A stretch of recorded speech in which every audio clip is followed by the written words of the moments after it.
이 로마의 국경을 보면 정말 깁니다. 닥치니 억하고 쪼개자. 사람들은 눈에 보이는 것보다 눈에 보이지 않는 것에 불안해한다. 어차피 웃음은 송민호. 브루투스 넘어져. 제목은 다들 보고 들어오셨죠? 서로마 제국 천년 역사에 대한 이야기입니다. 그리고 서유럽사의 프롤로그이기도 합니다.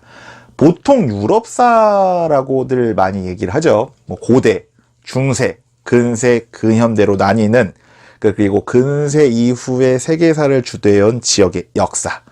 유럽 지리 시간에서도 제가 어느 정도 다루긴 했지만, 유럽을 가만히 보다 보면 민족적으로건 종교적으로건 역사적으로건 정치적으로건 경제적으로건 사회적으로건 서유럽과 동유럽은 확실히 구분이 됩니다. 아메리카 대륙이 유럽의 식민지 경험을 공유했지만 라틴 아메리카와 앵글로 아메리카가 구분되듯이 말이죠.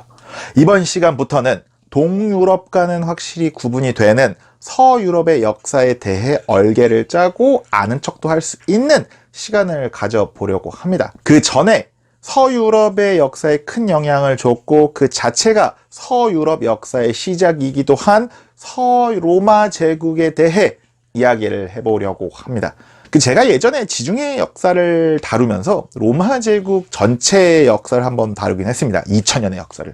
근데 다시 보니까 더럽게 재미가 없더라고요. 다른 영상이라고 재밌는 건 아닌데 핵심과 얼개를 전달하기보다는 그냥 쭉 어떤 스토리만 좀 읊은 느낌이랄까. 그래서 로마 제국이 멋있어는 보이지만 로마 제국을 잘 모르는 분들이 들으면 재밌게 이해하실 수 있도록 이야기를 한번 해보려고 합니다. 오히려 이 영상을 보고 로마 제국 2000년사를 다시 보시면 조금 더 이해하시기 편하실 수도 있을 것 같아요. 서로마 제국이 있으면 동로마 제국도 당연히 있겠죠. 로마 제국은 전성기 때 유럽 역사상 유럽에 있었던 나라 중에 가장 넓은 지역을 다스렸습니다. 그런데 국력이 약해지면 당연히 소화불량에 걸리겠죠. 그래서 기원 후 3세기 무렵 위기를 겪습니다. 그리고 그때부터 국가적인 고민을 하기 시작해요. 그러다가 해답을 찾죠. 쪼개자! 한 명의 황제가 다 다스리기보다는 N명의 황제가 N빵을 해서 다스리면 N분의 1만큼 좀 편할 거 아니겠습니까? 그렇게 3세기와 4세기 다양한 N빵을 시도를 하다가 4세기 말 395년 이탈리아 로마를 중심으로 하는 서로마와 동유럽에 있는 콘스탄티노폴리스를 중심으로 하는 동로마, 이렇게 나눠집니다. 동로마는 자신들의 수도인 콘스탄티노폴리스의 또 다른 이름 비잔티움을 따서 비잔틴 제국이라고도 불립니다. 제가 이번 시간에 다루려고 하는 그 로마는 3세기까지는 하나였다가 4세기에 분열을 하고 5세기에 멸망을 한 로마를 중심으로 했던 바로 서로마입니다. 기원전 753년에 건국되었다고 전해지는 도시국가 로마의 성장과 쇠퇴 그리고 멸망은 한 사람의 생로병사 또는 한 기업의 생로병사를 본 것 같습니다. 칠판을 한번 보실까요? 1인 대표가 기업을 운영하다가 잘 나가는 기업들의 트렌드에 맞게 주주들이 공동으로 운영하는, 그러니까 주식회사처럼 어떤 기업을 운영하다가 나름 업계에서 주도를 하기 시작을 하죠. 그런데 이 기업 운영 때문에 노사 갈등도 생기고 주주들끼리도 막 싸워요. 결국 지배 구조를 바꿔서 오너 기업이 되고 나중엔 업계를 넘어서 세계 1위 기업이 됩니다. 그런데 이 계속 성장해야 하는 게 어떻게 보면 기업의 운명이라고 볼 수가 있죠. 그럼에도 불구하고 이 기업은 신성장 동력을 찾지 못하고 헤매다가 그나마 잘 나가는 자회사와 인적 분할이 보통 물적 분할과 이제 구분이 되는데 인적 분할은 이제 수평적 분할이라고 보통 이해를 하지 않습니까? 그래서 저는 인적 분할이라고 말을 했습니다. 인적 분할을 하고 그리고 결국에는 새로 떠오르는 기업들, 그런 기업들한테 기존 사업 분야를 빼앗기고 결국에는 폐업하고 맙니다. 그럴듯하죠? 요 똑같은 이야기를 한 번 더 해볼까 합니다. 기원전 753년 왕정으로 건국한 도시국가 로마. 그러나 기원전 5세기경에는 아테네라든지 그리스 도시국가들의 영향을 받아서 공화정으로 바꿉니다. 이후 기원전 4세기 이탈리아 반도를 제패하고 기원전 3세기에는 지중해까지 장악하기 시작을 하지만 기원전 2세기부터 혼란기를 겪고 기원 후 1세기부터는 제정, 원수정으로 전환합니다. 그리고 기원 후 2세기에 영토와 국령 모두 전성기를 찍고 기원 후 3세기에 이민족의 침략이라든지 군인 황제 시대의 혼란기, 위기를 겪고 기원 후 4세기에 동서 로마 제국이 분할되고 결국 기원 후 476년 서로마 제국은 멸망하고 맙니다. 그럴듯하죠? 서로마 역사 끝. 얼개를 잡았으니까 반드시 알아야 할 사건과 인물들을 중심으로 한번 알아보도록 하겠습니다. 250년 정도로 추정이 되는 이 왕정 시기는 로마사 전체로 봤을 때는 상대적으로 비중이 작은 편입니다. 신화와 전설과 역사 그 중간 어딘가라는 느낌이죠. 7명의 왕이 다스렸다. 첫 왕의 이름이 로물루스다. 그리고 트로이의 왕족이자 트로이 전쟁의 생존자인 아이네이아스의 후손이다. 그리고 로물루스는 어렸을 때 늑대젖을 먹고 자랐다. 이후 7대 왕의 아들은 섹스투스다. 그 섹스투스가 사고를 치는 바람에 왕정이 무너지게 되었다. 정도만 알고 있으셔도 됩니다. 7대 왕의 이름은 실제로도 섹스투스입니다. 이거 노란 딱지 붙는 거 아니야? 그렇게 왕정이 무너지고 기원전 509년 즈음부터 귀족정에 가까운 공화정으로 바뀐 도시국가 로마는 이때부터 이탈리아 반도를 제패하기 시작합니다. 그리고 이때부터 에트루리아족, 켈트족, 삼리움족 등등 주변의 다양한 민족들과 싸우면서 승리와 패배를 반복하지만 그 승리와 패배 속에서 무언가를 배우고 성장을 하죠. 그렇게 이탈리아 반도를 요 시기에 제패합니다. 그런데 이 당시의 다른 국가들, 다른 제국들처럼 어떤 주변 도시들을 정복해서 노예로 삼기보다는 자치시로 삼거나 아니면 로마 시민권 또는 라틴 시민권을 줘서 그들과 연대를 하는 모습을 보여줍니다. 공화정 로마에서 또 반드시 알아야 하는 건 바로 이 포에니 전쟁입니다. 한 100년 가까이 진행이 되었죠. 당시 서지중해 해상무역을 장악하던 북아프리카의 카르타고와 이탈리아 반도를 통일하고 신흥 강국으로 떠오르던 로마가 싸운 전쟁이에요. 포에니 전쟁은 3차전으로 이루어져요. 1차전은 예상을 깨고 로마가 승리, 그리고 2차전은 계속 발리다가 로마가 승리, 그리고 3차전은 깔짝거리던 카르타고를 멸망시키려는 로마가 승리. 어차피 우승은 송민호, 아니지, 어차피 우승은 로마입니다. 여기서 알아야 될 거는 가장 유명한 바로 2차전이에요. 흔히 한니발 전쟁으로도 알려져 있죠. 유럽에서 가장 높은 알프스 산맥을 넘은 군대 또는 군대를 이끌고 알프스를 넘은 장군들은 손에 꼽습니다. 근대에는 나폴레옹이 넘었다고 하고 고대에는 바로 이 한니발이 넘었습니다. 자신의 아버지에 이어서 히스파니아, 그러니까 스페인 식민지를 다스리던 27살의 한니발 바르카는 군대를 이끌고 알프스 산맥을 넘는다는 당시 사람들은 상상조차 할 수 없는 루트로 이탈리아, 로마로 진군을 합니다. 결국 알프스 산맥을 넘어서 로마로 쳐들어가고 이탈리아 반도에서 치른 대부분의 전투에서 승리를 하면서 이탈리아 반도를 쑥대밭으로 만듭니다. 그러나 한니발이 바랐던 그 이탈리아 반도 연맹 체제의 붕괴는 일어나지 않았고 역으로 카르타고 본진이 털리면서 한니발 전쟁, 제2차 포에니 전쟁은 로마의 승리로 마무리가 됩니다. 이후 로마는요, 동지중해의 마케도니아 그리고 그리스까지 손에 넣었습니다. 그런데 이때부터 문제가 발생하기 시작합니다. 그 성장통, 간단하게 말하면 영토와 식민지가 늘어나면서 경제는 급성장했지만 귀족과 평민 간의 그 빈부격차라고 불리는 사회적, 경제적 불평등이 굉장히 심해졌다. 여기에서 필요한 건 뭘까요? 기득권층의 기득권을 조금 빼앗아서 사회 보장 제도를 만들어서 사회 안전망을 구축하는 거겠죠. 그러나 이런 정책들은 어찌 보면은 귀족들이 다스리는 로마의 기존 질서, 로마의 어떤 그 근간을 흔드는 일이라서 로마는 이 한 세기 가까운 시기 동안 내전에 가까운 혼란기를 겪습니다. 그라쿠스 형제 또는 마리우스와 술라, 그리고 뭐 폼페이우스 등등 들어는 봤는데 정확히 누군지는 잘 모르는 인물들이 이 시기에 나옵니다. 내전기에 알아둬야 할 것은 바로 이 삼두 정치입니다. 두 번의 삼두 정치가 있었어요. 근데 두 번 다 비슷해요. 정치적인 라이벌 두 명과 깍두기 한 명 느낌?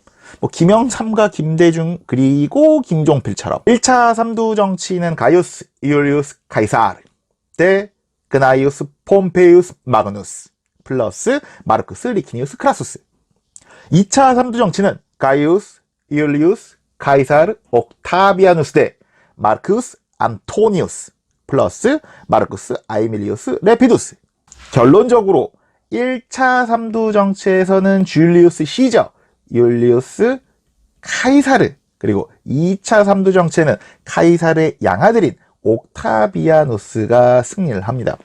우리가 많이 들어본 거는 줄리우스 시저, 율리우스 카이사르죠. 젊은 시절에는 굉장히 인싸기질이 다분한 논팽이 또는 뭐 바람둥이 귀족으로 살다가 빠르게 정치적으로 성장을 하고 당시 제대로 정복되지 않은 갈리아, 그러니까 지금의 프랑스 지역을 정복을 하면서 유력 대권주자, 유력 군벌이 됩니다. 왔노라, 보았노라, 이겼노라. 주사위는 던져졌다. 사람들은 눈에 보이는 것보다 눈에 보이지 않는 것에 불안해한다. 등등의 명언도 남겼습니다. 이 갈리아를 정복하면서 쓴 갈리아 전기, 갈리아 전쟁기 등등의 저서에서 엄청난 필력을 자랑하기도 했습니다.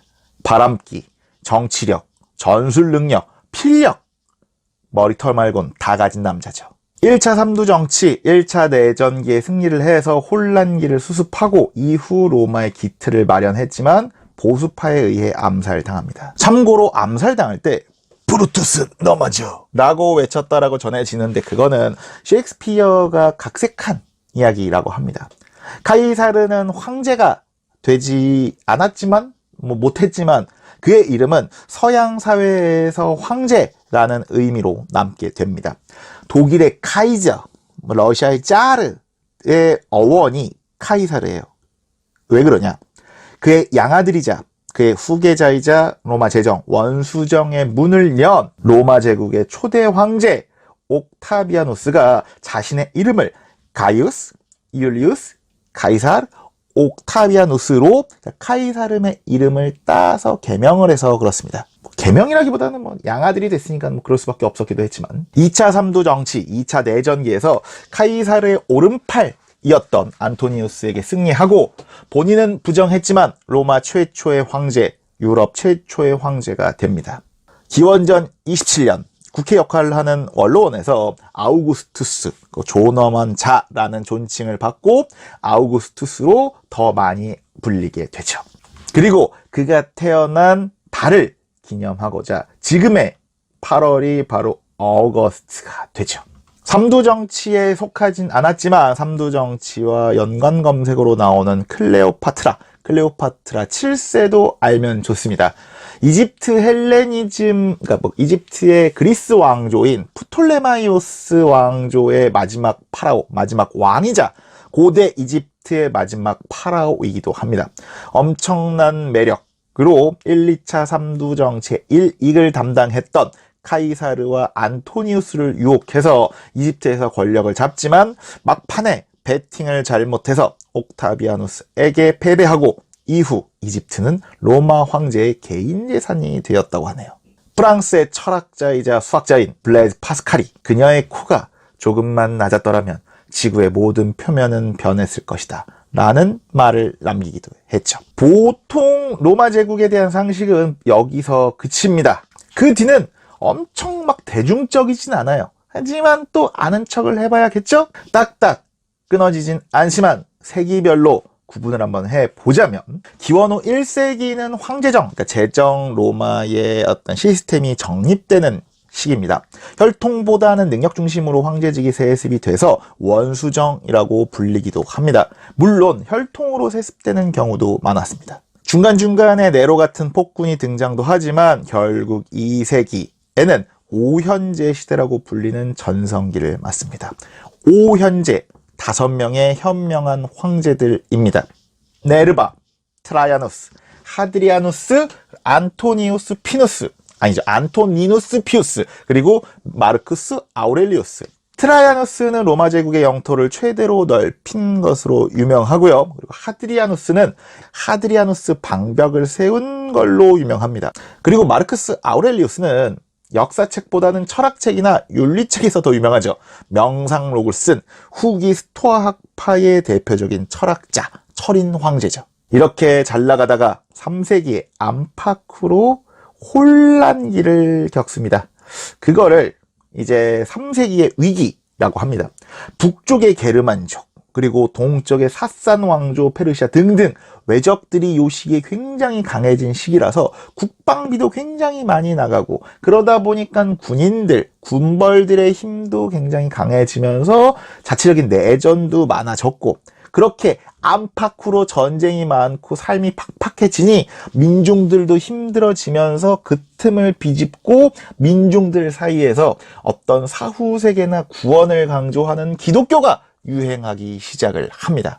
기원 후 235년부터 기원 후 284년까지 이 49년 동안 총 18명의 황제가 있었던 시기였습니다. 그러니까 총체적 난국이었던 시기죠. 이런 혼란스러운 상황을 정리하고 로마의 새로운 자회사를, 아니죠, 그러니까 아주 새로운 가능성을 마련한 게 4세기 디콘테 세 황제입니다. 디오클레티아누스, 그리고 콘스탄티누스 1세, 그리고 테오도시우스 1세. 디오클레티아누스는 처음으로 로마 제국을 엠빵, 그러니까 사분할을 시도한 황제를 기억해 주시면 돼요. 그리고 이 세 황제 중에 가장 중요한 건 어떻게 보면 콘스탄티누스 대제, 콘스탄티누스 1세죠. 이름이 제일 익숙하죠. 그 다신교 사회의 로마에서 핍박을 받던, 하지만 민중들 사이에서 3세기에 급격하게 유행하기 시작하던 율신 기독교를, 크리스트교를 밀라노 칙령을 통해 인정을 하고 동유럽의 새로운 로마, 노바로마를 건설하고 자신의 이름을 따서 콘스탄티노폴리스라고 이름도 지어주고 수도를 이전합니다. 수도 이전하는 게 정말 어렵죠. 그리고 니케아 공의회를 열어서 황제가 직접 기독교 교리 정리에 개입하기도 합니다. 물론 뭐 다 자기 뜻대로 된 건 아니었지만, 테오도시우스 1세는 그렇게 저변이 확장된 기독교를 아예 로마의 국교로 인정을 하죠. 이때부터 유럽은 기독교 사회가 됩니다. 그리고 황제는 기독교를 활용해서 중동이나 중국 등등의 동방제국의 황제처럼 막강한 권력을 갖고 자기 스스로가 신격화되는 전제 군주로 변합니다. 디콘테 시기, 이 시기도 완전한 태평성대라고 볼 수는 없습니다. 3세기부터 이어진 내전도 이 시기에 계속 치러지긴 했어요. 그만큼 로마 제국은 생로병사의 죽이 막바지에 다다른 겁니다. 테오도시우스 1세가 죽은 이후 서쪽의 로마는 동쪽의 로마와 완전히 분할이 되고, 황제들도 권신, 그러니까 권력이 있는 그 신하들의 꼭두각시가 되면서 점차 쇠락하기 시작을 합니다. 결국 서기 476년 서로마 제국은 게르만족 용병 대장인 오도아케르에 의해 멸망당합니다. 이탈리아 반도를 기반으로 도시국가에서 차근차근 성장한 천년 제국 치곤 허무한 멸망이죠. 그런데 이 모든 나라의 멸망은 허무하지 않을 수 있나 싶기도 합니다. 로마는 왜 멸망했는가? 가장 대표적인 주장이 이제 게르만족 때문에 망했다, 기독교 때문에 망했다 라는 이야기예요. 그런데 최근 이런 주장은 힘을 좀 잃고 있다고 합니다. 3세기의 위기 이후에 이 4세기부터 게르만족과 로마 사이에 충분히 교류도 많았고요. 오히려 그 게르만족이 용병으로 로마의 국방력 일부를 메워주기도 했다고 합니다. 기독교의 경우도 행정적으로 와해되고 있던 당시 로마 제국과 지중해 세계를 조금이나마 지탱해준 기둥 역할을 했지, 그냥 로마가 기독교를 믿어서 망했다라는 주장은 조금 억측이 아니냐라는 반박도 강해지고 있습니다. 그럼 서로마 제국은 왜 망했냐? 다양한 분석이 있습니다. 로마에서 많이 써온 납 때문에 납 중독으로 망했다는 분석도 있습니다. 최근에 많이 나오는 분석들을 종합해서 후려쳐서 이야기를 하자면 그냥 망할 때가 되어서 망한 게 아니냐인 것 같아요. 로마라는 간판으로 로마의 시스템과 행정력만으로 더 이상 그 거대한 제국을 지탱하고 운영하기 힘들 만큼 나라가 늙어버린 것이 아니냐라는 이야기죠. 그리고 그때 하필 동쪽에서 훈족이 등장해서 유럽 지역 전체가 혼란에 빠진 상황에서 용병대장이 탁 치니 억하고 무너져 버리게 되었다라는 거죠. 그리고 이 로마의 국경을 보면 정말 깁니다. 그런데 남쪽의 사하라 사막 말고는 자연 방벽이랄 게 없습니다. 제가 유럽의 지리, 지도 시간에도 이야기를 했지만 중국 같은 경우는 동쪽이랑 남쪽이 거대한 바다가 있고요. 서쪽에는 고원과 산지, 그리고 북쪽에는 사막이 있습니다. 북쪽 사막에서 돌아다니는 유목 제국, 유목 민족들만 신경을 쓰면 외적에 대한 큰 부담이 적은 편이에요. 그런데 로마, 지중해의 지리는 북쪽과 동쪽의 국경을 솔직히 지키기가 굉장히 힘듭니다. 그래서 로마의 황제들은 재임 기간의 많은 부분을 군대의 사령관으로 전장에 있었다고 합니다. 국력이 강할 땐 괜찮지만 국력이 약해지면 제국을 운영하기 힘든 지리인 거죠. 기승전 지리네. 서로마 제국이 망한 이탈리아, 프랑스, 이베리아 반도, 북서아프리카에는 게르만족이라고 통칭되는 민족들의 부족 왕국이 생겨나기 시작을 합니다. 그리고 다양한 왕국들이 생기고 멸망하면서 로마의 교황이 서유럽의 정신적인 지주가 되면서 유럽에는 중세 시대가 시작이 되고 서유럽만의 본격적인 역사가 시작이 됩니다. 지성에서는 그리스인보다 못하고, 체력에서는 켈트인이나 게르만인보다 못하고, 기술력에서는 에트루리아인보다 못하고, 경제력에서는 카르타고인보다 뒤떨어지는 로마인들의 제국. 하루아침에 만들어지지 않은 제국. 모든 길은 로마로 통한다 라는 속담을 만들었고, 처음에는 무력으로, 다음에는 종교로, 마지막으로는 법으로 세계를 3번 통일시킨 로마. 로마의 천년 역사를 간단하게 살펴봤습니다. 막상 꽤 오래 한 건데도 제대로 정리가 되셨는지 모르겠습니다. 다음에 기회가 되면은 비잔틴 제국, 동로마 제국에 대해서도 한번 아는 척하는 시간을 가져보면 좋겠습니다. 하지만 다음 시간에는 당연히 서유럽의 중세에 대해서 이야기를 해야겠죠? 그때까지 구독과 좋아요, 알림 버튼을 누르고 옛날 이야기 듣듯이 한 번 더 보세요. 그리고 2번 더 보세요. 만인의 의양, 만인의 투자양 마냥 부하야. 군사도 좀 보내줘. 멋진 갑옷을 입은 기사들은 어린애들한테 사기를 쳐서 노예로 팔아버리기도 하고요. 진지게 망했어야 할 암흑기. 서유럽의 역사를 동유럽의 역사와 굳이 나눈 이유. 동유럽도 그 나름의 역사적 가치 또는 역사적 재미가 있는데 이 유럽사로 통으로 묶어버리면 서유럽의 종속 변수로 동유럽의 역사가 전락해버릴 위험이 있습니다. 그래서 나중에 좀 더 작게 다루더라도 동쪽의 유목 세력과 러시아, 그리고 서쪽의 프랑스, 영국, 그리고 남쪽의 비잔틴, 오스만 제국의 각 축장이 되어 왔던 동유럽에 대해 따로 다뤄보도록 하고, 이번 시간에는 현재의 영국, 프랑스, 스페인, 이탈리아, 그리고 플러스 독일이 있던 서유럽의 역사에 대해 아는 척하는 시간 가져보도록 하겠습니다. 유럽의 역사 너무나도 잘 알려져 있죠. 그리스와 로마가 주도한 고대 지중해 세계, 그리고 기독교가 전 사회적으로 자리를 잡게 된 중세시대, 시민혁명과 산업혁명을 시작으로 자본주의와 제국주의, 그리고 민주주의가 발전한 근현대 시대, 그리고 중세와 근대의 중간 시대인 근세 시대. 유럽사 정리 끝! 이번 시간에는 각 시대가 갖고 있는 오해와 편견으로 시작을 해보려고 합니다. 그만큼 유럽사 자체가 좀 친숙하기 때문이에요. 예를 한번 들어보겠습니다. 조선왕조 500년. 우리는 가끔 500년이라는 긴 시간을 한 문장으로 퉁쳐버리려는 경향 또는 어떤 실수를 보이기도 합니다. 성리학이 지배한 사회, 그리고 명분만 중시했던 선비의 나라, 상공업을 천시해 더 발전하지 못했던 시대, 그리고 진즉 망했어야 할 나라. 조선에 대한 평가가 완전히 틀린 말도 아니지만 완전히 맞는 말이라고 하기도 힘듭니다. 평균 100년도 살지 못하는 인간들이 수백 년, 수십 대에 걸쳐 형성된 한 시대를 어떻게 한 단어, 한 문장으로 퉁쳐버릴 수 있겠습니까? 내 영상들이 대부분 다 그랬는데.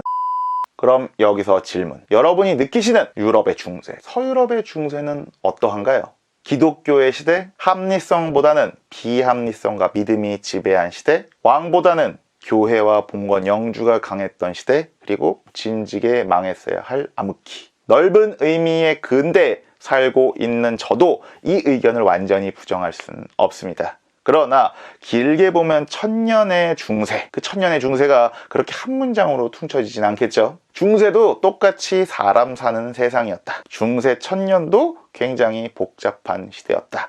라는 나름의 주제를 가지고 서유럽의 중세를 간단하게 알아보시죠. 언제부터 언제까지가 중세냐? 자르는 엿장수 마음 아니죠. 구분하는 학자 마음입니다. 서로마와 동로마가 갈라지기 시작한 디오클레티아누스 황제 시절부터 이슬람 세력이 유럽에 침공하기 시작한 8세기까지 중세의 시작을 보는 시각은 굉장히 다양합니다. 또한 동로마 제국이 멸망하고 100년 전쟁도 끝난 1453년부터 산업혁명이 시작한 19세기 이전까지 중세의 끝을 보는 시각도 굉장히 다양하고 넓습니다. 저는 서로마가 멸망한 476년부터 동로마 제국이 멸망한 1453년까지의 약 1000년을 중세라고 설정하고 이야기를 한번 이어갈게요. 이렇게 자르고 나면요, 문득 그런 생각이 듭니다. 동로마 제국의 1000년 역사랑 좀 겹치는데? 맞습니다. 제가 본 서유럽의 중세는요, 동로마 제국 등 동지중해 세계로부터 서유럽이 독립을 해서 새로운 가능성을 찾은 시기라고 저는 봤습니다. 고대 그리스의 영향을 받은 고대 로마가 새로운 발전 모델을 찾고 발전한 시기처럼 말이죠. 로마 제국 1000년의 역사 영상에서도 제가 이야기를 드렸지만 지중해와 서유럽을 통일한 로마 제국은 3세기의 위기를 겪으면서 더 이상 거대한 제국을 유지하지 못하게 돼요. 경제력이랑 군사력이 약해지니까 자연스럽게 정치 인프라나 사회 인프라도 무너지기 시작하는 거죠. 그나마 이제 중동이라든지 이런 곳과 무역을 했던 동로마 제국, 동지중해 같은 경우는 나름의 경제력을 유지할 수 있었지만 로마를 중심으로 한 서지중해는 제국의 그 나머지 서쪽 절반도 다스리지 못할 만큼 약화됩니다. 동서로마의 분화를 동로마 관점에서 보면 서지중해 로마에서 시작한 제국이 서지중해를 꼬리 자르고 그리스 지역의 동지중해로 피난 온 셈인 거죠. 4세기 후반부터 게르만족이 대이동을 시작했을 때 5세기 전반에 훈족이 본격적으로 로마 제국을 쳐들어왔을 때 동로마는 금을 갖다 바치면서 겨우겨우 살아남았습니다. 하지만 서로마는 그럴 힘도 없어서 그냥 휙 하고 망해버립니다. 그렇게 살아남은 동로마는 6세기 유스티아누스 대제 시기에 부흥기를 갖기도 하고 이후 1000년을 더 갑니다. 그러나 5세기부터 서유럽에는 게르만족이라고 통칭되는 그냥 이렇게 크게 묶이는 부족들의 수많은 부족 왕국들이 생겨나가기 시작을 해요. 그리고 이 왕국들은 경제력이라든지 행정력, 군사력, 문화 역량 등등 모든 부분에서 이웃한 동로마 제국이나 이후 생겨난 이슬람 세계에게는 항상 딸려왔어요. 우리가 서유럽의 중세하면 떠올리는 그 멋진 갑옷을 입은 기사들은 중세 후기나 근세나 등장을 합니다. 서유럽의 중세는요, 거렁뱅이 수준으로 처음에 시작을 했습니다. 그런 상황에서 이들은 어떻게 해야 했을까요? 나름의 정치 행정 시스템, 나름의 사회 문화 인프라를 새로 만들어서 발전시켜야 했죠. 그게 우리가 어렴풋하게 어디선가는 들어본 왕과 영주의 충성서약을 통한 봉건제, 중장기병 중심의 전투를 위한 기사제도, 그리고 영주가 다스리는 영토 중심의 장원제, 그리고 로마 교황 중심의 로마 카톨릭의 성장 등등입니다. 이런 배경을 바탕으로 해서 서유럽의 중세를 한번 알아보시죠. 서론이 너무 긴데? 서유럽의 중세 1000년은요, 보통 3시기로 구분하곤 합니다. 중세 초기, 그리고 중세 성기, 그리고 이제 중세 말기. 근데 저는 제 맘이니까 2시기로 쪼개겠습니다. 5세기에서 10세기 전반기, 그리고 11세기부터 15세기가량까지의 후반기, 그리고 이 전반기도 5세기에서 한 7세기, 이렇게 뭐 대충 뭐 8세기에서 10세기로 절반을 나누고요. 후반기도 11세기에서 13세기, 그리고 여기도 14세기에서 15세기, 뭐 이런 식으로 4분할을 하려고 합니다. 4세기부터 게르만족이 이동을 하고 5세기에 서로마 제국도 망합니다. 그렇게 이 300년 가까이는 부족 왕국들이 엄청 싸우다 망합니다. 그 대표적인, 그러니까 시험에 나오는 왕국들을 뭐 읊어보자면, 영국의 앵글로색슨 7왕국이라든지, 스페인의 서고트 왕국, 프랑스의 부르근트 왕국이라든지, 프랑크 왕국, 그리고 서아프리카의 반달 왕국, 그리고 이탈리아의 롬바르드 왕국, 뭐 동고트 왕국 등등. 그런데 누구 하나가 통일할 만큼 힘이 세지도 못하고 결국에는 그냥 만인의 투쟁 마냥 자기들끼리 막 열심히 싸우고 망하고 이렇게 됩니다. 그러다가 서유럽이 구조조정 되기 시작합니다. 중동에서 이슬람교가 생기고요. 이 이슬람 제국이 중동부터 북아프리카를 거쳐 서유럽까지 진출합니다. 옛 서로마 영토의 절반이 이슬람화된 바람 앞에 촛불 같았던 서유럽에서 바로 새로운 가능성이 열립니다. 732년 프랑크 왕국의 군대가 우마이야 왕조의 이슬람 군을 투르와 푸아티에에서 각기 격파를 합니다. 그게 이제 어디선가 한번 들어봤을 투르 푸아티에 전투입니다. 이 전투의 승리를 계기로 해서 뭐 스페인은 실패했지만 나머지 서유럽은 이슬람화를 피하게 되죠. 그리고 이때 승리한 프랑크 왕국의 궁제, 제상인 카를 마르텔의 아들인 피핀 3세라는 인물이 프랑크 왕국의 새로운 왕조인 카롤링어 왕조를 열고요. 그의 아들인 카롤루스 대제, 카롤루스 마그누스, 프랑스어로는 샤를마뉴가 현재의 프랑스, 북이탈리아, 독일 지역을 제패하고 서기 800년에 로마 교황에게 다시 서로마 황제라는 황제직을 받고 서유럽의 기틀을 마련합니다. 정치적, 종교적으로 서유럽을 통일한 카를로스 대제는 유럽의 아버지, 뭐 서유럽의 아버지라고도 불립니다. 진짜 아버지인 게 이 카를로스 마그누스의 아들과 손자들이 물려받은 영토, 왕국이 지금의 프랑스, 독일, 이탈리아의 뿌리가 되죠. 교과서에서 나오는 그 베르댕 메르센 조약 있죠? 그게 그의 손자, 아들들이 맺은 프랑크 왕국 분할 조약이에요. 어렸을 때 이걸 혼자 한번 정리를 해봤긴 했는데 복잡하니까 이번 시간에 넘어가시고요. 왜 카롤루스 대제가 통일한 서유럽은 다시 분열되었을까요? 천재의 개인기만으로 제국이 유지될 수 없었기 때문입니다. 알렉산더 제국이 알렉산더 대왕이 죽은 이후에 분열되었듯이 말이죠. 경제력이건 행정력이건 아직 탄탄하지도 못했고 로마 가톨릭 교회도 아직 탄탄하지 못했고 이후 동프랑크 왕국의 오토 1세가 다시 유럽의 강자로 떠올라서 962년 신성 로마 제국의 황제직을 받지만 이 통일적 시스템은 오래 가지 못합니다. 유럽이 갖는 만성적 분열의 시작이 바로 이때부터 시작이 됩니다. 경제력, 군사력이 탄탄하지 못한 왕들이 택한 궁여지책, 정치 군사 제도가 봉건 제도입니다. 부하야, 나에게 충성을 맹세하렴. 그리고 필요할 때 군사도 좀 보내줘. 그럼 네가 다스릴 영토를 줄게. 그리고 그 영지를 하나의 소왕국처럼 다스린 경제 농업 제도가 장원 제도인 거죠. 부유한 동지중해랑 무역할 여건이 되지도 않았고 소규모로 자급자족한 시스템을 만들었습니다. 그리고 이 무렵 등자가 유목민족들에게서 전파가 되면서 기병 전력이 굉장히 상승하고 중요해지면서 상류층 자식들이 기사가 되어서 중세 군사력의 핵심이 됩니다. 그리고 이 기사들이 하나의 사회적 계층이 되죠. 이렇게 10세기, 11세기 무렵 정치적이면서 경제적이면서 사회 군사적인 어떤 시스템이 형성이 됩니다.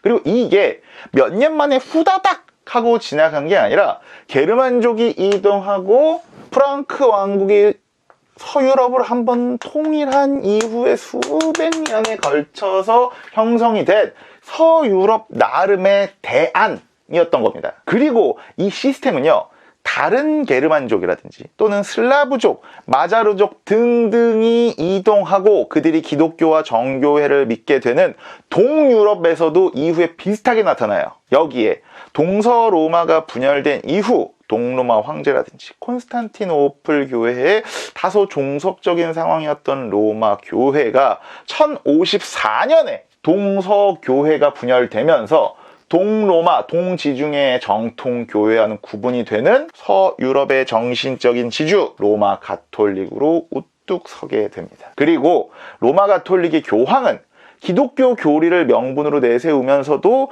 각 지역의 교회 관련 이권을 또 활용도 하고 왕과 영주 사이의 정치적인 줄타기를 통해서 세속적으로도 권력을 갖게 되죠.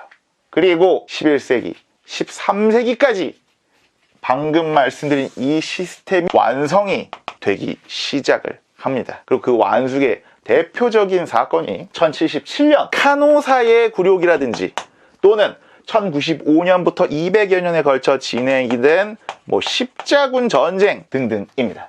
카노사의 굴욕, 신성 로마 제국의 황제가 지방 영주들이랑 싸우다가 지방의 성직자 임명권, 그걸 이제 서임권이라고 하는데 그거를 이제 자기가 갖겠다고 선포를 합니다. 그때 교황이 황제를 파문해요. 황제가 궁지에 몰리니까 교황한테 파문을 하지 말아 달라고 굽신거리는 사건입니다. 막상 황제는 이 사건이 일어난 이후에 나중에 자신들에게 어떤 반대한 지방 영주라든지 또는 교황에게 복수를 하기도 하지만 이 카노사의 굴욕 사건 자체는 이 당시 왕이라든지 황제의 어떤 중앙 권력이 절대적인 것만이 아니라 교회라든지 지방 영주들도 그만큼 강력한 세력을 갖고 있다는 걸 보여주는 상징하는 사건이었습니다.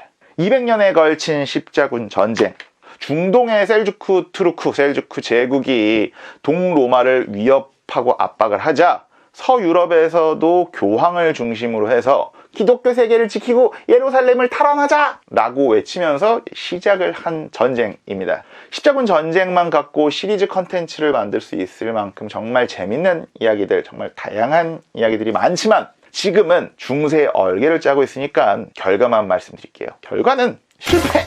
그냥 목표를 이루지 못했다가 아니라 과정 자체가 변질되었다라는 의미에서의 실패예요. 어린애들한테 사기를 쳐서 노예로 팔아버리기도 하고요. 공격하라는 이슬람 세력은 안 공격하고 같은 기독교 세계의 어떤 동로마 제국을 멸망시켜버리는 등등! 십자군 전쟁으로 대표되는 12세기, 13세기의 중세 사회는 원래 시스템이 만들어진 취지와는 다르게 이미 왜곡되고 쇠퇴하고 변질되기 시작을 했습니다.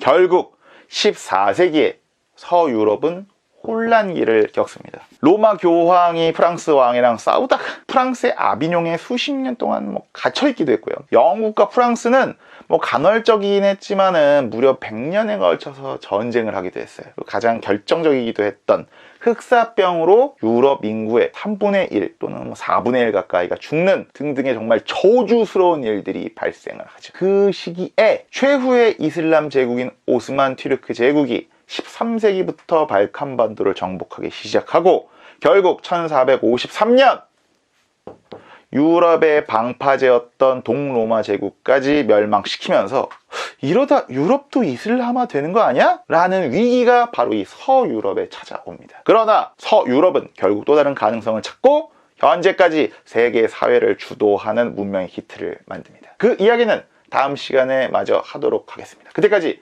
구독과 좋아요는 조금 이따 누르시고요. 지금은 약간 에필로그처럼 각 나라의 발전상에 대한 이야기를 퉁쳐서 이야기를 한번 해볼게요. 프랑스도 중세에는 확실히 지방 영주가 강하긴 했습니다. 하지만 서유럽에서 으뜸인 농업 생산력을 바탕으로 해서 경제력이 다른 지역에 비해서 굉장히 좋았고요. 그리고 영국과의 어떤 100년 전쟁을 계기로 해서 중앙의 왕이 지방 영주들을 조금씩 압도하기 시작을 해요. 영국은 섬나라라서 상대적으로 발전이 더뎠어요. 다양한 민족들이 이동하면서 혼란하기도 했죠. 5세기부터 앵글로색슨족이 이동을 해서 그전에 있던 켈트기랑 싸우고 그러다가 11세기에 프랑스에 있던 노르만족이 영국으로 가서 왕조를 세운 등등 지방 권력이 상대적으로 강했어요. 그런 와중에 왕의 권력을 제한하는 공식 문서인 대헌장 마그나카르타도 만들어지고 반포가 됩니다. 그리고 이 대헌장이 수세기 후에 일어날 영국 의회 정치의 뿌리가 되기도 합니다. 독일은 10세기에 오른 오토 1세가 신성 로마 제국의 황제에 오릅니다. 하지만 이후의 황제들도 로마 교황이랑 자꾸 싸우고 이탈리아 문제도 자꾸 관여하려고 하고 그리고 동쪽의 슬라브족이랑도 싸우고 동로마 제국이랑도 자꾸 싸우고 그러면서 오랜 기간 분열과 혼란의 시기를 겪습니다. 이탈리아의 경우도요. 교황청과 신성 로마 제국의 갈등, 지방, 무역 도시의 개별적인 성장, 동로마 제국, 이슬람 제국, 그리고 노르만 왕국 등등이 꾸준히 이탈리아 반도 곳곳에 진출하면서 오랜 기간 분열과 혼란의 시기를 겪죠. 이베리아 반도는 8세기부터 이슬람 세계의 지배를 받지만 기독교 세력들이 700년에 걸쳐서 재정복 전쟁, 그걸 이제 레콩키스타라고 하는데 그걸 차근차근 진행을 합니다. 그래서 동쪽의 아스트리아스 왕국에서 갈라진 포르투갈, 레온, 카스티아, 아라곤 왕국이라든지 그리고 프랑스의 프랑크 왕국의 제후국이었다가 나중에 독립한 카타루냐 왕국 등등으로 분화, 발전해가죠. 다시 서유럽의 중세로 돌아왔어. 혼란과 성장 그리고 완숙과 위기를 겪던 서유럽은 어떻게 위기와 혼란을 극복하고 자본주의와 산업화의 기틀을 마련했을까요? 서유럽의 근세 시대에 대한 이야기는 다음 시간에 이어서 하도록 하겠습니다. 그때까지 구독과 좋아요, 알림 버튼을 누르고 옛날 이야기 듣듯이 한 번 더 보세요. 그리고 두 번 더 보세요. 유럽의 근대, 서유럽의 근대 하면 어떤 이미지가 떠오르시나요? 프랑스 혁명으로 시작한 시민혁명과 민주주의, 기술과 경제 발달로 시작한 산업혁명과 자본주의 또는 전 세계를 식민화한 제국주의. 우리가 알고 있는 이 근대의 모습은 대부분 18세기 후반부터 시작을 합니다. 그래서 중세를 크게 보면은 18세기까지로 치기도 합니다. 즉 정치 경제적인 시스템이 그 이후부터 근본적으로 바뀌었으니까요. 그런데 제가 그 유럽 중세사 시간에 말씀드린 14세기, 15세기까지의 서유럽과 16세기 이후의 서유럽을 또 같은 시기로 묶기도 애매합니다. 이 시기부터는 유럽의 국가들은 전 세계로 뻗어나가기 시작했고 교황을 정점으로 하는 로마 가톨릭의 세속적 권력도 추락을 합니다. 저는 일본을 좋아하진 않지만 일본에서 만들었다고 전해지는 그 근세라는 단어, 시대 구분은 유럽의 근세사를 표현하기 참 적절한 것 같아서 참 좋아합니다. 정작 유럽에서는 근대 초기 또는 증세 말이라고 불리지만 과도기로서의 특성을 잘 담아내지 못하고 있죠. 이번 시간은 서유럽의 근대사를 다루는 시간입니다. 그럼 에도 근세 이야기만 주구장창 한 건 유럽의 근대가 하루아침에 이루어지지 않았다라는 말을 하고 싶어서였습니다. 어찌 보면 이 문장이 이번 영상의 주제인 셈이죠.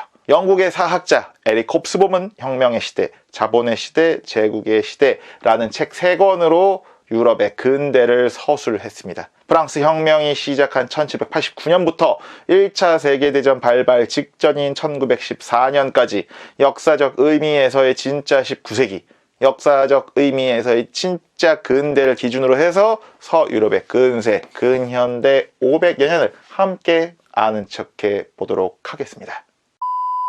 내용이 방대하기 때문에 우선은 간단하게 세기별로 끊어가면서 유럽의 줄기, 얼개를 한번 잡아볼게요. 물론 그게 딱딱 끊어지진 않지만 13세기 불어닥친 유럽의 위기, 그 위기를 기회로 바꾼 포르투갈과 스페인이 시작한 대항해 시대 이후 스페인의 신대륙 발견을 통한 스페인 제국의 탄생. 그러나 16세기 중반 유럽을 강타한 종교개혁, 17세기 중반 그 종교 전쟁을 마무리 지은 유럽, 그리고 18세기에 프랑스와 영국이 유럽과 전 세계를 주도하기 시작하는 어떤 서유럽, 유럽의 양강체제 구축 등등으로 우선은 진행이 됩니다.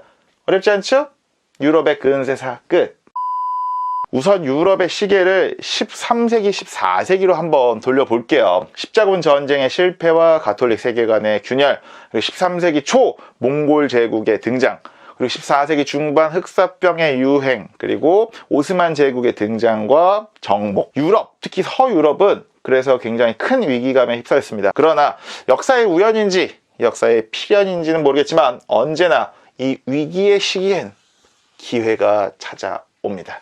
우리가 보통 대항해 시대의 기준점을 1492년으로 잡고는 해요. 왜냐하면 이때가 이제 콜럼버스가 신대륙 발견한 해이기도 하고, 이베리아 반도의 기독교 세력이 이베리아 반도에서 이슬람 세력을 완전히 몰아내는 그 레콘키스타를 완료하는 해라서 굉장히 상징적인 해긴 합니다. 그러나 대항해 시대는요, 1400년대 초반, 즉 15세기 초반부터 포르투갈이 선발 주자가 돼서 아주 활발히 진행을 이미 하기 시작합니다. 포르투갈은 1492년이 아니라 1415년 북서아프리카에 있는 세우타를 함락하면서 본격적으로 아프리카 항해를 시작을 하고요. 그리고 1488년 바스톨로뮤 디아스가 아프리카의 희망봉을 발견합니다. 그렇게 남쪽 항로를 개척하기 시작한 포르투갈, 상대적으로 후발주자였던 스페인 왕실이 상대적으로 더 무모해 보였던 콜럼버스의 서쪽 항로를 개발을 지원한 게 한편으로는 이해가 갑니다. 이후 포르투갈은 인도의 고아를 함락하고 동남아시아의 말라카 해협까지 함락을 시킵니다. 스페인도 이에 뒤질세라 멕시코와 남미를 정복하고 세계 일주로 얻은 항로로 필리핀 등등을 정복하기 시작을 합니다. 이 15세기, 16세기가 메시와 호날두 아니죠. 그러니까 스페인과 포르투갈의 어떤 양강체였다면은 17세기부터는 영국, 네덜란드, 프랑스 등등도 동인도 회사를 설립하면서 대항해 춘추 전국 시대를 엽니다. 대항해 시대로 가장 큰 수혜를 입은 건 스페인 합스부르크 왕가, 특히 그 중에서도 카를 5세였습니다. 이게 대항해 시대보다는 상속의 힘이 더 크긴 했지만 저는 카를 5세를 역사상 최고의 상속자라고 봅니다. 친할아버지가 신성 로마 제국의 황제예요. 친할머니가 부르고뉴 공작이었습니다.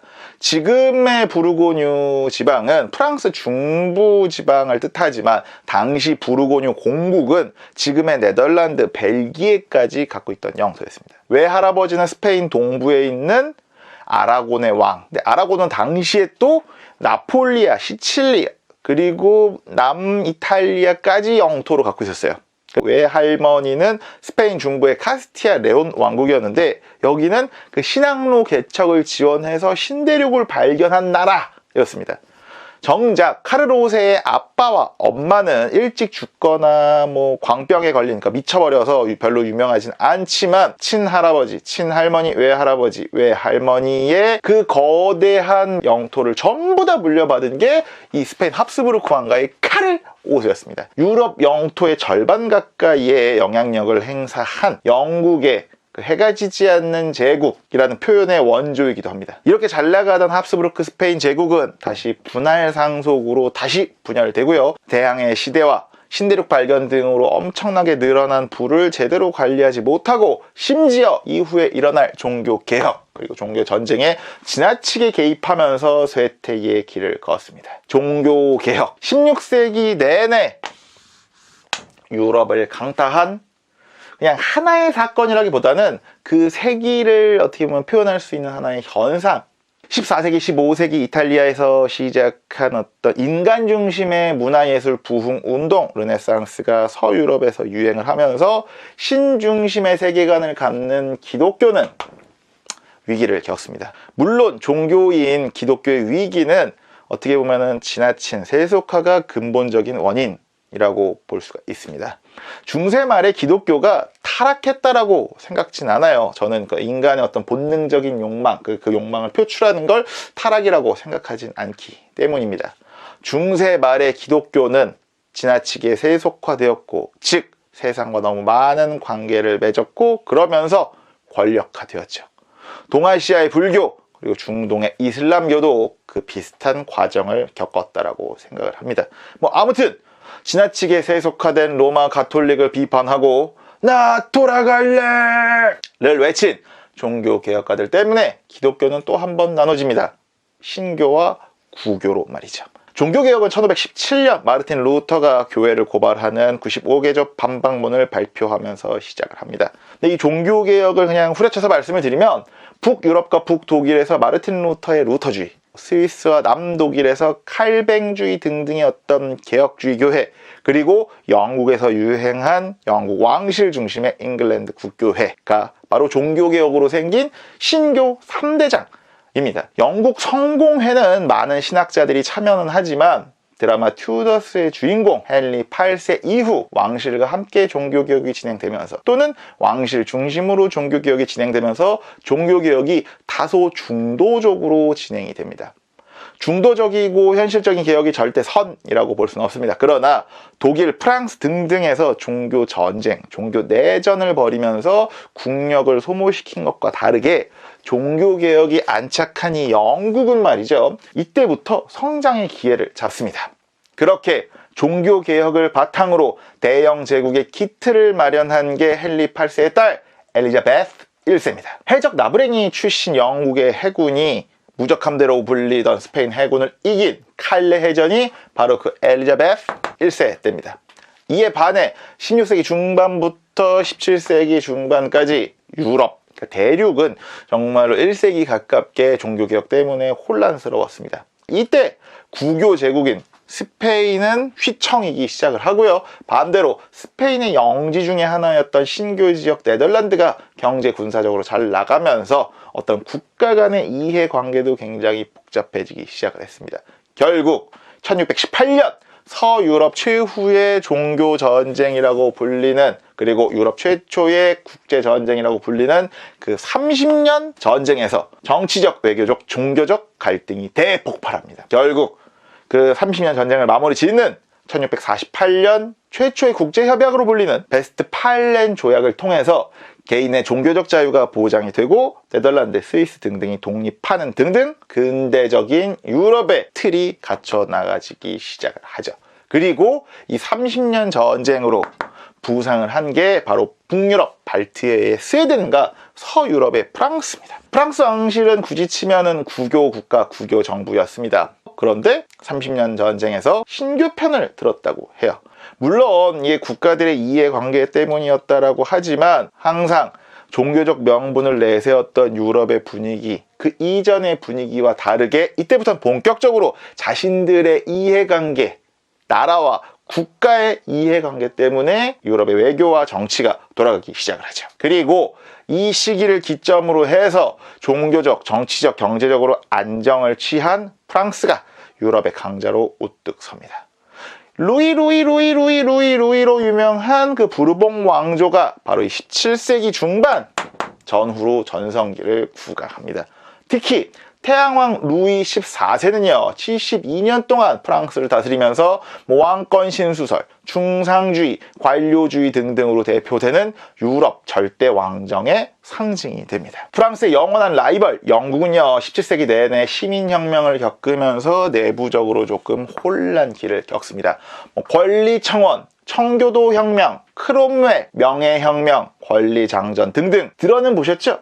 그게 1628년부터 1689년까지 17세기 한 세기에 걸쳐서 계속 일어나는 사건들이에요. 물론 영국은 이 시민혁명을 다른 나라들에 비해서 한 세기 가까이 빠르게 겪은 덕분에 의회가 18세기 이후의 근대적 발전을 주도합니다. 그리고 이 18세기 절대 왕정의 절정기였던 프랑스와 의회주의까지 완성시킨 영국이 서유럽을 넘어서 유럽과 전 세계를 주도하면서 유럽과 북아메리카 등등에서 싸우고 근대적인 제국주의적인 분위기가 형성이 되기 시작을 합니다. 스페인 왕위 계승 전쟁, 오스트리아 왕위 계승 전쟁, 7년 전쟁 등등 이런 전쟁 등이 단순히 유럽에 국한되지 않고 아메리카, 아시아 등등에서 벌어지죠. 18세기 다양한 전쟁들의 분위기를 한번 후려쳐서 말씀을 드리자면 자신감이 넘치는 프랑스가 막 나대면 그걸 옆에서 보고 있던 영국이 겐세이, 아니죠. 그러니까 회방을 놓는 그런 구도였습니다. 이 부르봉 왕조 시절의 프랑스는 18세기 동안 말이죠. 6차례의 큰 전쟁에 관여를 했다고 합니다. 그런데 전체적으로 결과가 좋진 못됐죠. 그러니까 18세기 말에 프랑스 혁명이 일어나고 무슨 뭐 단두대 나오고 무슨 페르메데르 반동 나오고 그런 눈치를 채셨겠지만 오늘 서유럽의 근현대 시대까지는 다 다루지 못할 것 같습니다. 예고편처럼 간단하게 말씀을 드리자면 찐근대 시대 19세기에는요 영국의 산업혁명, 프랑스의 시민혁명, 나폴레옹 전쟁, 시민혁명과 산업혁명의 전유럽적 확대, 후발주자인 독일과 이탈리아의 통일 전쟁, 전 세계를 상대로 한 유럽의 제국주의 등등이 진행이 됩니다. 15세기부터 18세기까지 차근차근 근대의 기틀을 마련한 유럽은 어떻게 근대 시대를 전개해 갔을까요? 그리고 어떤 발전과 어떤 갈등을 겪고 현재는 어떤 고민을 하고 있을까요? 서유럽의 근현대 시대는 다음 시간에 마저 하도록 하겠습니다. 그때까지 구독과 좋아요, 알림 버튼을 누르고 옛날 이야기 듣듯이 한 번 더 보세요. 그리고 두 번 더 보세요. 이 초등학교 때 빵 셔틀이었던 친구가 굶어 죽으나 사우나 죽으나 죽는 건 다 마찬가지다!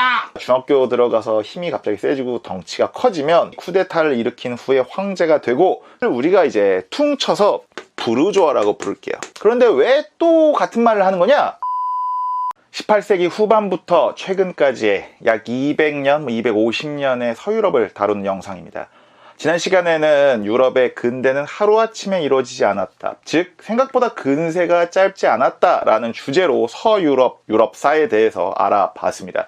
이번 시간은 반대로 시민혁명, 산업혁명, 제국주의로 대표되는 유럽의 근대가 생각보다 굉장히 짧은 시간에 진행이 되었다라는 이야기를 한번 해보자 합니다. 프랑스 혁명과 나폴레옹 전쟁, 시민혁명의 전 유럽적 확대, 독일과 이탈리아의 통일, 그리고 영국에서 시작된 산업혁명과 산업혁명 자본주의의 전 유럽적 확대, 이로 인한 유럽 열강들의 제국주의, 그리고 제국주의의 절정이자 제국주의의 엔딩인 양차 대전까지 한 이야기만으로 책 몇 권이 나올 수 있을 정도로 굵직한 사건들이 18세기 후반부터 1945년까지 약 200년이 채 안 되는 시간에 걸쳐서 일어났습니다. 그만큼 예열기를 거친 유럽의 근대는 자신들의 절정기를 뽐내기라도 하듯이 숨가쁘게 자신들의 역사를 움직였습니다.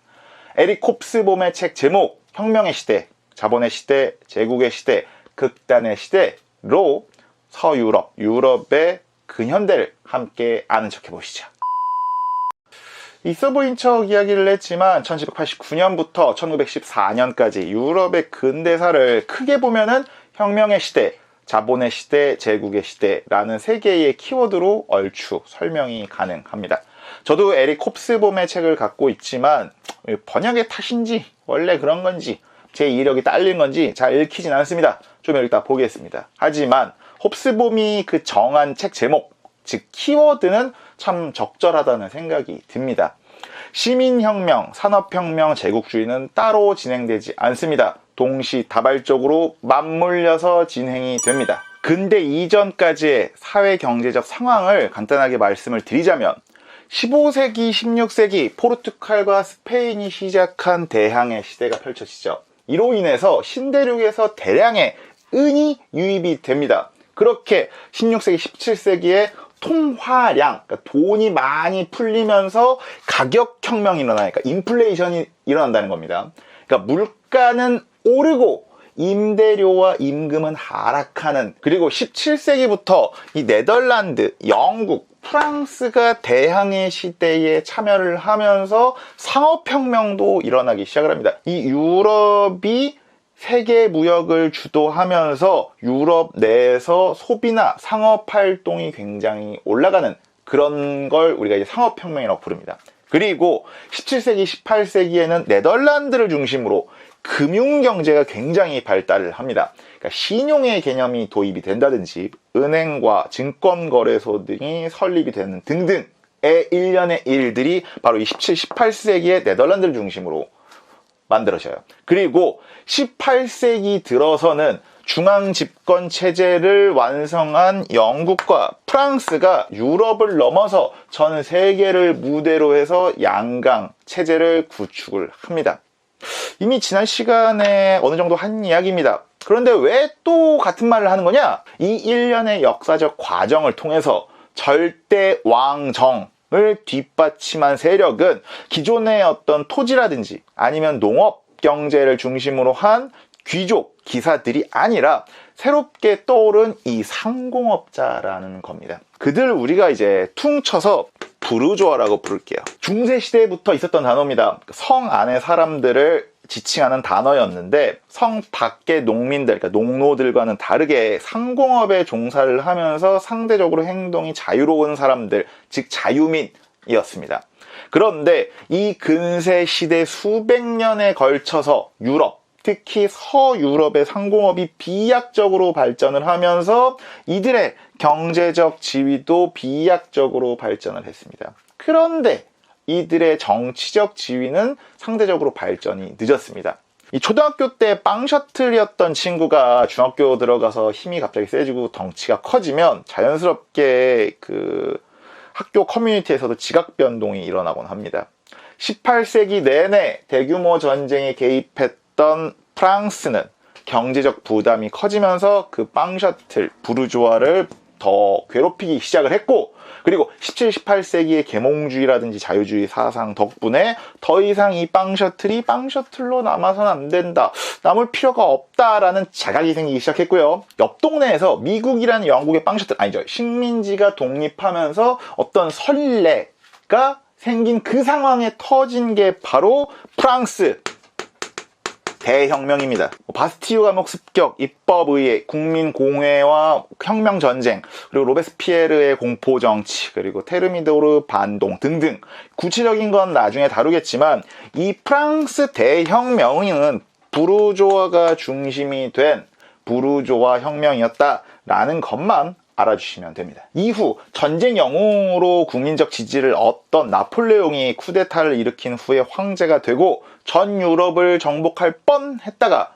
러시아 원정에서 실패하고 나폴레옹이 꾼 유럽 제국의 꿈은 물거품이 됩니다. 그리고 유럽은 빈회의를 통해서 프랑스 대혁명 이전의 상황으로 유럽 세계 자체를 다 되돌려버립니다. 하지만 그 자유를 위해 피 흘렸던 프랑스 대혁명과 그리고 온 유럽을 정복하면서 기존 체제를 무너뜨렸던 나폴레옹 전쟁은 자유주의와 민족주의의 씨앗을 남깁니다. 비슷한 시기에는 영국에서 산업혁명이 일어납니다. 아까 했던 얘기를 다시 한번 반복을 하자면 15세기, 16세기 포르투갈과 스페인이 주도한 대항시대, 이로 인해서 시대에서 엄청난 양의 은이 유입되고 혁명이 일어났다. 그리고 17세기부터는 네덜란드, 영국, 프랑스의 대항시대에 함께 참여하고 전 세계적으로 무역을 유럽이 주도하면서 상업활동, 소비활동이 시작되는 산업혁명이 일어났다. 그리고 네덜란드 중심으로 18세기의 신용개념이라든지 또는 은행 증권거래 등이 생기는 금융경제가 발전이 시작했고 18세기부터는 중앙집권체제를 완성시킨 영국과 프랑스가 양강체제를 구축했다. 이 상황에서 상대적으로 식민지와 자본이 많았고 상대적으로 지하자원과 노동력이 풍부했고 상대적으로 정치제도적으로 안정된 영국에서 산업혁명이 일어납니다. 이전에 대항해 시대, 가격혁명, 상업혁명, 금융발전과 이 18세기 후반 영국의 산업혁명이 근본적으로 다른 것은 바로 기계화와 대량 생산입니다. 그러니까 사람 손으로 일일이 무언가를 만들 필요가 없고 노예들을 부려서 닥달할 필요가 없습니다. 기계가 있는 공장에서 노동자들한테 일을 시키고 월급만 주면 대량으로 무언가가 만들어집니다. 에릭 홉스범은 비슷한 시기에 일어난 이 프랑스 대혁명과 영국의 산업혁명을 묶어서 이중혁명이라고 부르기도 해요. 아무튼 산업혁명은 그 영향이 참 중요합니다. 그러니까 사회 자체가 농업 중심에서 제조업, 상공업 중심으로 사회 계층도 귀족과 농민의 구도에서 자본가와 노동자 계급으로 구도가 재편됩니다. 그리고 이런 구도가 전 세계로 봤을 때는 강대국과 약소국, 그리고 하나의 국가나 사회로 봤을 때는 상위 계급과 하위 계급의 관계를 착취하는 관계에서 상호 계약을 맺는 관계로 생산 관계를 바꿔버림으로 인해서 바로 자본주의와 제국주의가 만들어지기 시작을 합니다. 자본가, 돈 있는 사람들은 예전부터 있었습니다. 그런데 노동자라는 계층, 계급은 어찌 보면 산업혁명이 만든 새로운 계층, 계급이라고 볼 수가 있겠죠. 그전에는 하층민 대부분이 농민이었으니까요. 그렇게 새로운 계급이 생기면서 이 새로운 계급들 사이에서 새로운 사상이 유행합니다. 그것이 바로 사회주의, 공산주의입니다. 사회주의와 공산주의 개념이 어떻게 다르고 어떤 비슷한 점이 있는지 뭐 그런 구체적인 이야기는 나중에 하도록 하겠고요. 이 이념이 체계화되고 유행한 게 영국의 산업혁명이 전 유럽으로 확대되기 시작한 1800년대, 그러니까 19세기 중후반부터입니다. 마르크스와 엥겔스의 공산당 선언이 1848년, 그리고 자본론이 1867년부터 출간되기 시작을 합니다. 참고로 경제학의 아버지, 그리고 또는 고전 경제학의 창시자라고 불리는 애덤 스미스의 국부론은 영국 산업혁명이 본격화되는 1776년에 출간이 돼요. 느낌 아시겠나요? 제가 이 얘기를 왜 꺼냈느냐? 프랑스 대혁명과 나폴레옹 전쟁이 실패하고 1815년부터 그 이전의 시대로 다시 유럽의 세계관을 바꾼 그 빈 체제가 전 유럽에 걸쳐서 벌어진 1848년 혁명으로 다시 무너져 버립니다. 1848년 혁명은 상대적으로 덜 유명하기도 하고 각 국가에서 벌어진 개별 혁명들이 전체적으로 실패한 결과를 가졌습니다. 하지만 약 30년 동안 억눌린 자유주의와 민족주의가 이 당시에 폭발을 했고요. 거기에 노동자 계급의 성장이 맞물리면서 다양한 민족과 계층이 자신들의 목소리를 내기 시작을 합니다. 그리고 서유럽에서 통일 국가를 이루지 못한 독일과 이탈리아가 이 1848년 혁명을 전후로 해서 통일에 성공을 합니다. 이탈리아에서는 1830년에 청년 이탈리아당이 결성이 되고 약 3차례에 걸친 독립전쟁 끝에 1870년 통일이 됩니다. 독일도 나폴레옹 전쟁 때 그 유명했던 신성 로마 제국이 해체가 되고요. 독일 연방 관세 동맹, 북독일 연방 보호 전쟁, 그러니까 프로이센 오스트리아 전쟁, 그리고 프로이센 프랑스 전쟁 등을 거쳐서 프로이센을 기반으로 한 독일 제국이 1871년에 형성이 됩니다. 그리고 바로 이 시기부터 진정한 의미의 제국주의 경쟁이 바로 1870년대부터 진행이 돼요. 대항해 시대가 시작된 15세기부터 식민지, 유럽의 식민지들은 있었습니다. 그러나 15세기, 18세기의 이 어떤 식민지 쟁탈전과 19세기 후반부터 벌어지는 제국주의 경쟁은 무언가가 달랐습니다. 아까 기억하시나요? 이 산업혁명이 무엇을 바꿨느냐? 강대국과 상위계급, 그리고 약소국과 하위계급의 관계를 착취해서 상호계약으로 생산관계 자체를 바꿔버림으로 인해서 서유럽의 강대국은요, 식민지를 노동력 공급처와 소비시장으로 보고 더 복잡하게 그리고 더 악랄하게 착취하기 시작을 합니다. 그리고 산업혁명으로 한층 더 업그레이드된 군사력을 바탕으로 해서 중동의 오스만 제국이라든지 인도의 무굴 제국이라든지 중국의 청나라 같은 각 대륙의 강국들도 약탈지로 전락을 시켜버립니다. 그러니까 유럽 열강들이 전 세계를 상대로 밥그릇 싸움을 하게 되는 게 바로 1870년부터 시작된 제국의 시대입니다. 아프리카에서는 영국의 종단 정책과 프랑스의 횡단 정책이 맞붙고요. 아시아에서는 영국령 인도 제국과 프랑스의 인도 차이나가 맞붙고, 유럽과 아시아에서는 영국의 3C 정책과 독일의 3B 정책이 계속 경쟁을 합니다. 그리고 이 미친 듯한 제국주의 경쟁 속에서 이미 먹을 거 다 먹은 이 기득권 열강과 아직 더 배가 고픈 후발 열강들, 또는 막 더 털리고 뺏긴 제국들이 전 유럽에 걸쳐서 거하게 맞붙은 게 바로 제1차 세계대전인 겁니다. 그리고 전후 처리를 제대로 하지 못한 상황에서 세계적인 경제 위기인 대공황이 벌어지고, 굶어 죽으나 싸우나 죽으나 죽는 건 다 마찬가지다! 라는 마음으로 극단주의 파시즘 정권을 선택한 독일과 이탈리아와 일본이 일으킨 전 세계에 걸친 전쟁이 바로 2차 세계대전입니다. 그리고 2차 대전에 대한 상처가 다 가시기도 전에 미국을 중심으로 한 자본주의 진영과 소련을 중심으로 한 사회주의 진영이 냉전 체제를 곧바로 유지하면서 경쟁을 했죠. 에릭 홉스봄이 20세기를 다룬 역사책의 이름을 극단의 시대라고 지은 이유, 저는 참 공감이 됩니다. 19세기 유럽에서 진행된 시민혁명과 산업혁명의 결과는 제국주의와 세계대전이었습니다. 그리고 이후 진행된 냉전 질서에서 서유럽은 대부분 미국과 함께 이 자유진영, 자본주의 진영에 있었지만 있는 식민지들을 하나씩 억지로 독립을 시키면서 모든 주도권을 초강대국 미국에게 넘겨주면서 뒷방 늙은이로 20세기 후반, 20세기 중후반을 겪습니다. 자신의 위기를 기회로 극복한 유럽. 그러나 자신들의 이 발전을 비극으로 만든 유럽. 유럽은 20세기 중반 이후 새로운 가능성을 모색해야 하는 시기를 겪고 있습니다. 유럽 연합과 이민정책 등을 둘러싼 다양성과 단일성 사이의 시도들, 그리고 사회민주주의와 복지정책 등을 둘러싼 자본주의와 사회주의 사회의 시도들. 아직 이들의 시도는 결론이 나지 않았고 아직 이들의 시도는 어떤 결과를 낳을지도 모릅니다.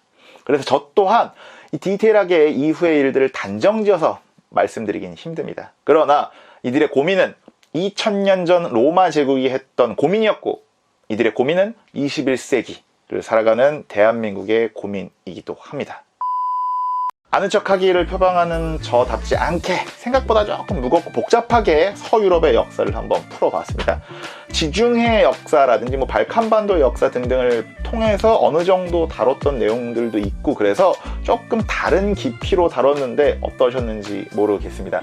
다음에 기회가 되면 좀 가볍게라도 북유럽과 동유럽으로 또는 유럽의 개별 나라와 유럽의 개별 사건으로도 역사 여행을 떠나보시죠. 그때까지 구독과 좋아요, 알림 버튼을 누르고 옛날 이야기 듣듯이 한 번 더 보세요. 그리고 두 번 더 보세요.